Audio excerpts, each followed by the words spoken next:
Vatican നടക്കുന്ന ദിവ്യബലികൾക്ക് നേതൃത്വം നൽകുന്ന മനോഹരമായ ഗായക സംഘമാണ് ഇപ്പോൾ ഗാനം ആലപിക്കുന്നത്.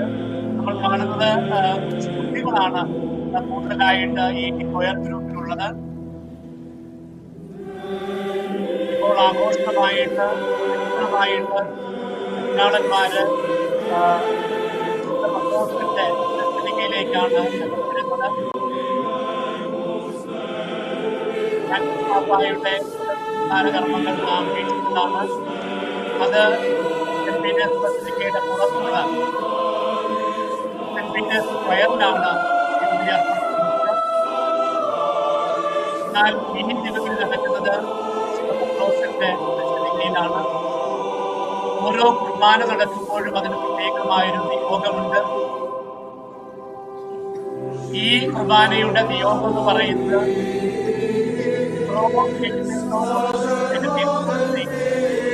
പാപ്പായുടെ തിരഞ്ഞെടുപ്പിന് വേണ്ടി ഈ നിയോഗമാണ് കർത്താളന്മാർ ലഭിച്ച് തിരുവലിക്ക് അണയുന്നത്, ദിവ്യബലി അർപ്പിക്കുന്നത്. 135 കർദിനാളന്മാരാണ് വോട്ടവകാശമുള്ളവരായിട്ട് കർദിനാൾ സംഘത്തിലുള്ളത്. കർദിനാൾ ജോവാനി ബാപ്റ്റിസ്റ്റ റേ ആണ് ഈ കർദിനാൾ സംഘത്തിന്റെ തലവൻ. കർദിനാൾ സംഘത്തിനൊരു തലവനുണ്ട്. അതിന് അസിസ്റ്റന്റ് ആയിട്ട് സഹായിക്കുന്ന ഒരു കർദിനാളുമുണ്ട്, ജോവാനി ബാപ്റ്റിസ്റ്റ റേ.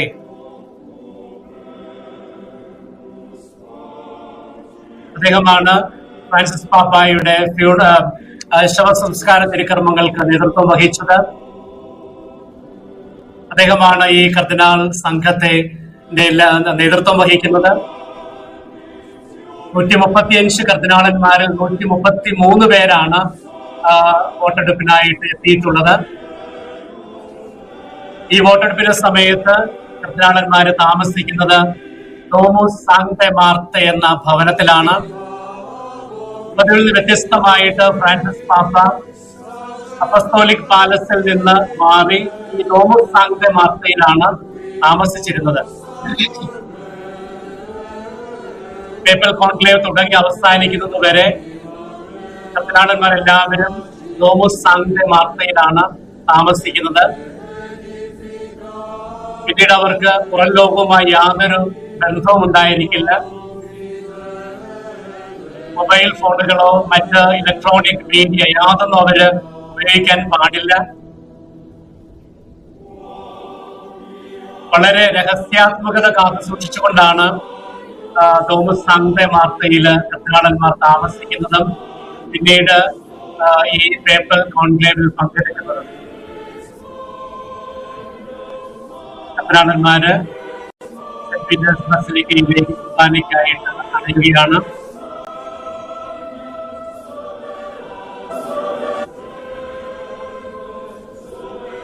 ഇന്നത്തെ ഈ കുർബാനയ്ക്ക് ശേഷം ഉച്ച കഴിഞ്ഞ് കർദിനാളന്മാര് വിശുദ്ധ പൗലോസിന്റെ ചാപ്പലിൽ ഒരുമിച്ച് കൂടും. അവിടെ നിന്നാണ് സകല വിശുദ്ധരുടെ ലുത്തനിയ, അതുപോലെ തന്നെ പരിശുദ്ധാത്മാവിനെ വിളിച്ചുകൊണ്ടുള്ള പ്രാർത്ഥന വേനി ക്രയത്തോ പാടിക്കൊണ്ട് പ്രദക്ഷിണമായി സിസ്റ്റൈൻ ചാപ്പലിലേക്ക് നീങ്ങും.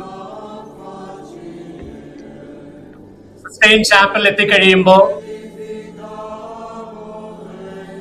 പാപ്പായുടെ തിരുക്കർമ്മങ്ങൾക്ക് നേതൃത്വം വഹിക്കുന്ന MC സെറമണി മാസ്റ്റർ എക്സ്ട്രാ ഓംനസ് എന്ന് പറയുമ്പോൾ സഹായികളായിട്ടുള്ളവരെല്ലാവരും തന്നെ പുറത്തേക്ക് പോകും. സിസ്റ്റൈൻ ചാപ്പലിന്റെ കവാടങ്ങൾ അടയും. അപ്പോഴാണ് പേപ്പൽ കോൺക്ലേവിന്റെ കർമ്മങ്ങൾ ആരംഭിക്കുന്നത്. ധാരാളം പേർക്ക്, വൈദികർക്കും സന്യസ്തർക്കും വിശ്വാസ സമൂഹത്തിനും ഈ ദിവ്യബലിയിൽ പങ്കെടുക്കുവാനുള്ള അവസരം നൽകിയിട്ടുണ്ട്. ലോകത്തെ മുഴുവൻ പ്രതിനിധീകരിച്ചുകൊണ്ടുള്ള വിവിധ ദേശങ്ങളിലും വിവിധ ഭാഷകളിലും വിവിധ ഭൂഖണ്ഡങ്ങളിലുമുള്ള കർദിനാളന്മാരാണ് ഈ കുർബാനയിൽ പങ്കെടുക്കുന്നത്.